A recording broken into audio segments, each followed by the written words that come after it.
Hi friends, இன்றைக்கி நம்ம gooseberry candy நெல்லி மிட்டாய் எப்படி பண்ணுறதுன்னு பார்க்கலாம். நம்ம தோட்டத்தில் உள்ள கூஸ்பெரி, அதாவது மலை நெல்லிக்காய்ன்னு சொல்லுவாங்க, அதை தான் பறித்து இன்றைக்கி நம்ம மிட்டாய் செய்ய போகிறோம். ரொம்ப உயரத்தில் இருக்குது, நல்லா விளைஞ்சாச்சு. இதெல்லாம் நாட்டு நெல்லி. இதிலேருந்து கொஞ்சம் கொஞ்சமாக அவ்வளோத்தையும் பறித்து நம்ம இப்போ மிட்டாய்க்கு ரெடி பண்ணலாம். நெல்லிக்காயெல்லாம் பறித்து நல்லா க்ளீன் பண்ணி வேக வச்சு எடுத்துக்கணும். அப்போ தான் ஈஸியாக உடைக்க முடியும். நம்ம இன்றைக்கி கருப்பட்டியில் செய்ய போகிறோம். இதை நாட்டு சர்க்கரையிலையும் செய்யலாம். நம்ம கருப்பட்டி யூஸ் பண்ண போகிறோம். கருப்பட்டியை நல்லா தட்டி எடுத்துக்கணும். எடுத்துட்டு கூஸ்பெரி இங்கே வெந்துக்கிட்டு இருக்கு. நல்லா தட்டினதுக்கப்புறமா வேக வச்ச கூஸ்பெரியை சின்ன சின்னதாக பிச்சு அதோட விதையை தனியாக எடுத்துக்கணும். ரொம்ப ஹீட்டாக இருக்குது, பிச்சு பார்ப்போம்.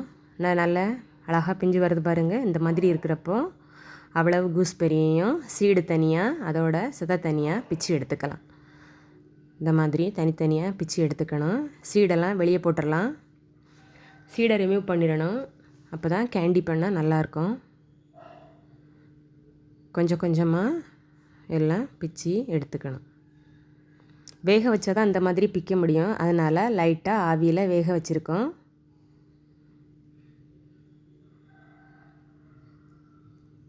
எல்லாத்தையும் சின்ன சின்ன பீஸாக பிச்சு எடுத்தாச்சு. இப்போ இதை நம்ம தட்டி வச்சுருக்கோம் இல்லையா கருப்பட்டி, அதில் மிக்ஸ் பண்ணிட வேண்டியதான். நல்லா மிக்ஸ் பண்ணி குலுக்கி வைக்கணும். நல்லா குலுக்கியாச்சு. இந்த மாதிரி நல்லா மிக்ஸ் பண்ணி வைக்கணும். அப்படியே மூடி போட்டு மூடி வச்சிடணும். இந்த மாதிரி 3 நாள் கண்டினியூஸாக 3 days டெய்லி காலையிலையும் ஈவினிங்கும் கொஞ்சம் கிண்டி விட்டுக்கணும். நம்ம மூடி வச்சதுனால இந்த நெல்லிக்காயோட சாறு எல்லாம் சேர்ந்து கருப்பட்டி நல்லா தண்ணியாக மாறிட்டு ஒன்றும் பிரச்சனை இல்லை. 3 நாள் கழித்து வெயிலில் காய வைக்கணும். இது ஃபஸ்ட் டே நான் நியூஸ் பேப்பர் போட்டு அதுக்கு மேலே கொஞ்சம் கொஞ்சமாக போட்டு நல்ல வெயில் படுற இடத்துல காய வைக்கணும். அப்போ தான் கொஞ்சம் ஈஸியாக காயும். தூசி ஒன்றும் இருக்கக்கூடாது. நல்ல வெயில் படுற இடத்துல நல்ல அழகாக விரித்து வச்சு காய வச்சிடணும். ஒரு 7 நாள் காய வைக்க வேண்டியிருக்கும். பகலில் காய வச்சுட்டு இந்த மீதி இருக்கு இல்லையா கருப்பட்டி தண்ணி, இதில் நைட்டை தான் எடுத்து போட்டுக்கணும். இப்போ நல்லா காஞ்சிருச்சு, ஈவினிங் ஆகிடுச்சு. இனி இதெல்லாம் எடுத்து அந்த கருப்பட்டி தண்ணியில் மறுபடியும் போட்டு ஊற வைக்கணும். இப்படி கண்டினியூஸாக 7 நாள் செய்யணும். அப்போ தான் இந்த மிட்டாய் டேஸ்ட்டும் நல்லாயிருக்கும், கெட்டு போகாது. இனி கொஞ்சம் கொஞ்சமாக எடுத்து இந்த கருப்பட்டி தண்ணியில் போட்டு வச்சுக்கலாம். ஃபஸ்ட் டேனோடனே கொஞ்சம் ஈரப்பசை இருக்க தான் செய்யும். 7 நாள் கழித்து நல்லா காஞ்சிரும். இப்போ நைட்டு ஃபுல்லாக இதை ஊற வைக்கணும். உள்ளே போட்டுட்டு இதையும் ஃபுல்லாக நல்லா மிக்ஸ் பண்ணி அப்படியே மூடி போட்டு மூடி வச்சிடணும். ஒரு சேஃப்டியான இடத்துல நைட்டு ஃபுல்லாக வச்சுருங்க.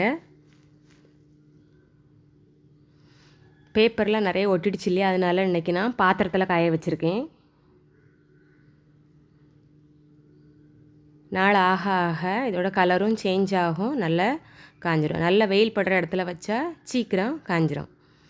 அதுக்கப்புறம் நான் பாருங்கள் சர்க்கரை தண்ணி கொஞ்சம் கம்மியாக இருக்குது. இதை மாதிரி நம்ம கருப்பட்டி தண்ணி டெய்லி ஊற போட்டு எடுக்கிறப்போ கொஞ்சம் கொஞ்சம் கம்மியாகி கடைசியில் அவ்வளோ தண்ணியும் காலியாகிற வரைக்கும் இதில் காய வைக்கணும் நம்ம. இப்போ அடுத்த நாள் எடுத்து காய போட்டாச்சு. இப்போ எவ்வளோ கம்மியாக இருக்குது பாருங்கள். இதுவும் காஞ்சதுக்கப்புறம் எடுத்து இதுக்குள்ளே போட்டு ஊற வச்சிடுறோம். இப்படி 7 நாட்கள், அதாவது இந்த கருப்பட்டி தண்ணி காலியாகிற வரைக்கும் உள்ளே போட்டு காய வைக்கணும். காலியானதுக்கப்புறம் இந்த மாதிரி தட்டில் போட்டு வெயிலில் வச்சு கரெக்டாக ஒரு 7 நாள் காஞ்சதுக்கப்புறம் உங்களுக்கே தெரியும், நல்ல மிட்டாய் மாதிரி ஆயிரும். ஈரப்பசை இல்லாமல் மிட்டாய் மாதிரி ஆயிரும். இதை ஒரு பாட்டிலில் நம்ம ஸ்டோர் பண்ணி வச்சுக்கலாம். ஃப்ரிட்ஜில் வைக்கணும்னு வேண்டாம், ஏன்னா கொஞ்ச நாள்லேயே காலி ஆயிரும், கெட்டும் போகாது. நம்ம கருப்பட்டி எப்படி இருக்கும் அந்த மாதிரி டேஸ்ட்டில் தான் இருக்கும், நல்ல இனிப்பாக இருக்கும். இதை டெய்லி காலையில் சுகர் பேஷண்ட் சாப்பிட்டா சுகரோட அளவு ரொம்ப கம்மியாயிரும். அதே மாதிரி குழந்தைங்களுக்கு நோய் எதிர்ப்பு சக்தி இல்லை அப்படின்னா இதை கொடுத்தா நல்லா நோய் எதிர்ப்பு சக்தி கிடைக்கும். முடி கொட்டுற பிரச்சனை இருக்கவங்க இதை சாப்பிட்டா நல்லா முடி வளரும். எல்லாத்துக்கும் மேலே ஆயில் வந்து அதிகமாகும். கூஸ்பெரி சாப்பிட்டா ஆயில் வந்து அதிகமாகும்னு எல்லாத்துக்குமே தெரியும். இளமையாக இருக்கலாம். எல்லோரும் ட்ரை பண்ணி பாருங்கள். ரொம்ப ஈஸி தான், அப்படிலாம் கஷ்டம்லாம் கிடையாது. ரொம்ப ஹெல்த்தியான ஃபுட்டு. எல்லோரும் ட்ரை பண்ணி பாருங்கள். டேஸ்ட்டும் நல்லாயிருக்கும். ஓகே ஃப்ரெண்ட்ஸ், என்னோடய வீடியோ உங்களுக்கு பிடிச்சிருந்துன்னா என் சேனலை சப்ஸ்கிரைப் பண்ணுங்கள். இந்த வீடியோவுக்கு லைக் பண்ணுங்கள், ஷேர் பண்ணுங்கள், கமெண்ட் பண்ணுங்கள். Thank you friends.